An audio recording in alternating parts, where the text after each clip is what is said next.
El 11 de septiembre de 1973, Chile sufrió un quiebre en su proceso democrático. Las Fuerzas Armadas tomaron el poder prohibiendo cualquier forma de expresión en contra del nuevo régimen.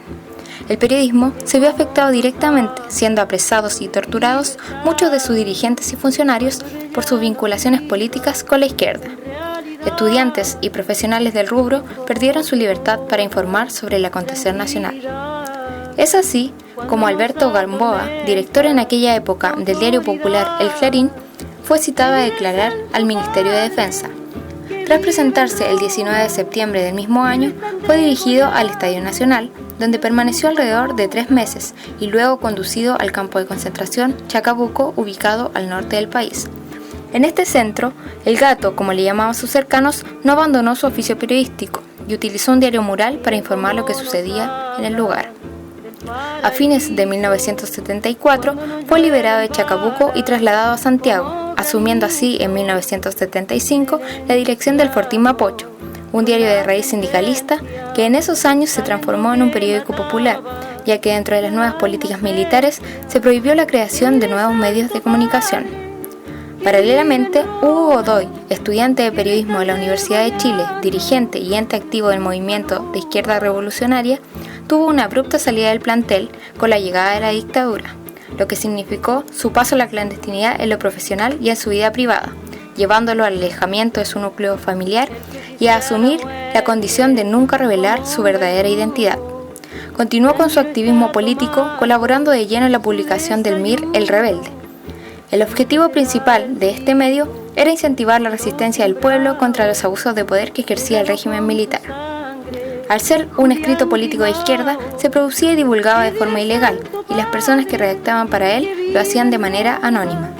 Durante los 17 años de dictadura militar, el periodismo no cesó en su batalla informativa y formación de nuevos profesionales, a pesar de la censura. Diarios oficiales de derecha y los pocos existentes de oposición coexistían en el medio hostil que los militares habían creado. Las nuevas generaciones se incorporaron a ambos bandos, siendo los últimos los que corrían mayor riesgo. En este contexto, ingresa en 1987 Carolina Muñoz a formar parte del Fortín Mapocho como encargada del área de cultura y política. Ella vivió los últimos años de dominio pinochetista y el proceso de transición a la democracia luego del triunfo del no en el plebiscito del 5 de octubre de 1988.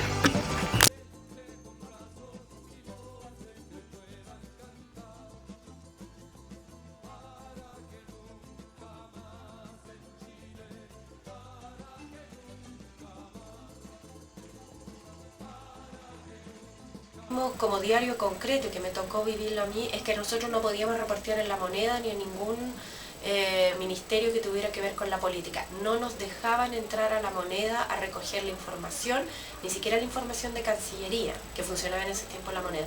Nosotros teníamos que quedarnos en la puerta de La Moneda, hacer la consulta de si podíamos ingresar. Los carabineros consultaban a los periodistas que eran los jefes de prensa o lo que fuera en esa época al interior de La Moneda, no nos autorizaban en el ingreso, no podíamos hacer preguntas, no podíamos recibir los comunicados de prensa ni nada. A lo malo que conseguíamos que colegas que podían ingresar nos sacaran una fotocopia del comunicado de prensa y poder tener eso, pero no podíamos entrar a reportear. Eso es censura.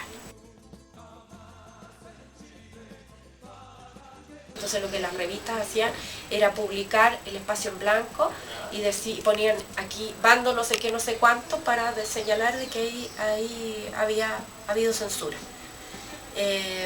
Bueno, así lo que te contaba en la radio cooperativa, así se trabajaba, ¿no es cierto? Porque había censura.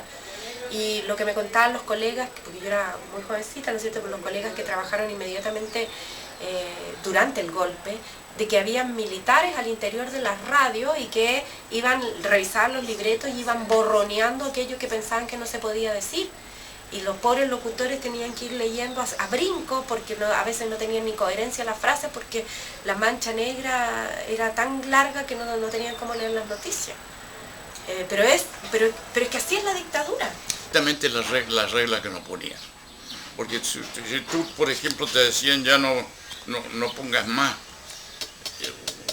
ponle un adjetivo agresivo cuando señalabas a una persona que no te gustaba. vale decir de derecha. Te decían eso no más. Y no más, porque si tú lo publicabas, el poco rato después que lo publicabas te iban a buscar.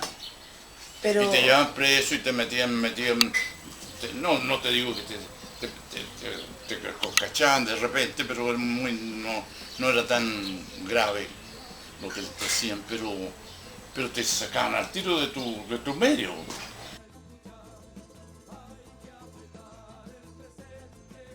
Para eso había que crear algunas alarmas previas para saber que el contacto estaba limpio, que no iba a pasar nada. Y era así como nosotros tirábamos de repente un papel arrugado en un macetero, que sabíamos que iba a ser así, y el contacto pasaba y veía. Si estaba el papel arrugado en el macetero, que no era muy grande, sino lo justo para que no lo sacara nadie, entonces ahí iba al lugar de contacto. Si no estaba eso, simplemente se retiraba. De noticia. El tipo quien te da el dato, pero que no apareciera su nombre. Y eso, fíjate que tuvo un gran arraigo, una gran asistencia. Porque al principio uno pensaba, un gallo que se atreva o dos que se atrevan está listo. Después se atrevían todos, pero con discreción. ¿Sí?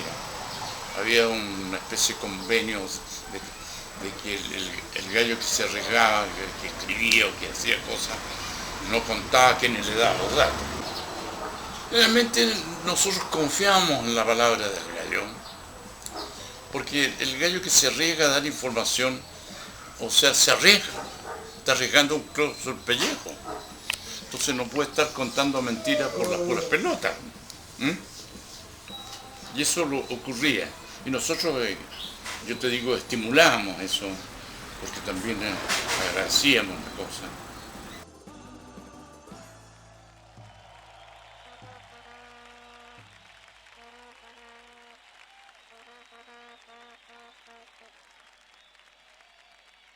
Nosotros, al salir de la casa donde se vivía, había que ir a un lugar que se llamaba zona de rompimiento. Por si a uno desde la casa lo iban siguiendo, entonces en esos lugares, que eran pasajes, eran en el centro, yo tenía lugares en el centro de rompimiento. Pero además hacíamos entrenamiento a todos de cómo detectar seguimiento. Y eso era, todos los días teníamos que tener esa metodología de trabajo. Salir de la casa, romper, después verificar si lo siguen, y todo eso antes de ir a un punto de contacto.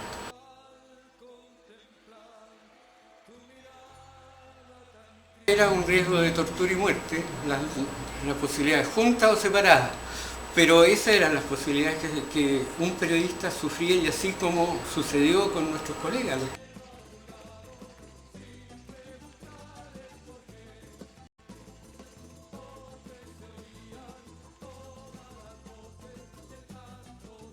Mira, la alegría llegó para todo el estamento político, o sea, también para la gente que se liberó de la presión de los militares, pero en definitiva, todo esto ha sido como para consolidar un sistema que no es el sistema más justo, más equitativo, ni más social. Y eso es lo que estamos viviendo ahora, estamos viviendo esa alegría, que sí nos dio alegría a todos haber terminado con la dictadura, pero en lo que se transformó esto ha sido una sorpresa muy grande, y además una conciencia absoluta de que en realidad los intereses políticos y personales priman por sobre los intereses sociales por ahora. Para mí la alegría llegó absolutamente. Yo dejé de tener miedo. Yo dejé de no dormir en la noche. Yo dejé de tener amigas secuestradas. Se acabó la tortura. O sea, para mí la alegría llegó. Chile no es el Chile que vivimos en dictadura. Dejó de ser, y eso fue impresionante. Al día siguiente, la marcha que hay al día siguiente de ganar el plebiscito, que la Alameda se llena de gente bailando, cantando, abrazándose con los diarios, la gente que desfilamos, ¿no es cierto?, frente al Diego Cortal y todo con el Fortín así que sacándole pica a los milicos que sacaban fotos de arriba y nosotros ganamos, etc. Esa felicidad, eso es impagable. Ahora, que este no es la patria socialista que algunos quisieran, o que este no es el país del proyecto político que tenían, no lo hace, porque había una transición que pasar. Uno de los casos más emblemáticos para los entrevistados y más relevantes dentro de lo que fue el periodismo de los 80 fue el de José Humberto Carrasco Tapia, periodista chileno que luchó contra la censura impuesta por la dictadura militar. Pepone, como era conocido por sus amigos, nació el 24 de agosto de 1943, se crió toda su vida en Conchalí y estudió periodismo en la Universidad de Chile. Trabajó en las revistas Gol y Gol, 7 Días y Punto Final. Además, se desempeñó en el diario La Tercera, en Radio Minería y en Canal 9 de Televisión de la Universidad de Chile. Durante los primeros años de la década del 70, Carrasco comenzó a dedicarse a la política, como dirigente del movimiento de izquierda revolucionaria. Fue detenido en 1974 y torturado en la base naval de Talcahuano. Posteriormente, fue trasladado a Villa Grimaldi. Fue liberado en 1976 e inició su exilio en Venezuela en 1977, donde trabajó en el Diario de Caracas. Luego, se radicó en México, donde trabajó en una versión internacional de la revista Punto Final. De regreso en Chile, en 1984 ejerció como editor internacional de la revista Análisis y corresponsal del diario mexicano 1+1. Fue miembro del Colegio de Periodistas y dirigente del Movimiento Democrático Popular, en representación del MIR.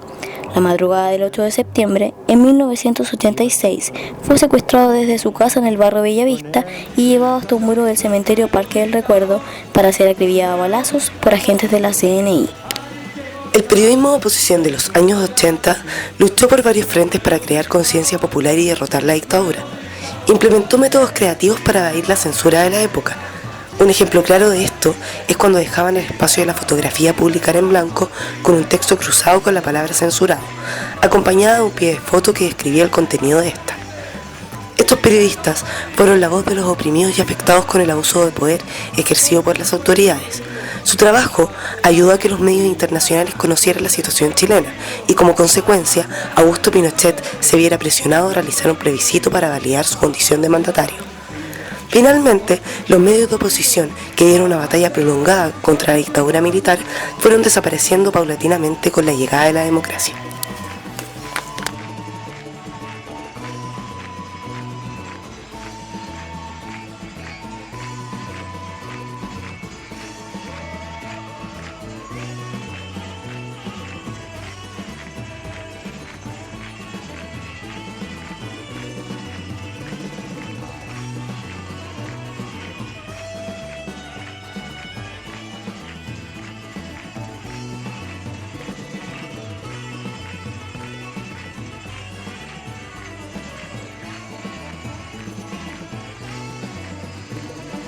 Hay que olvidar el fantástico sabor del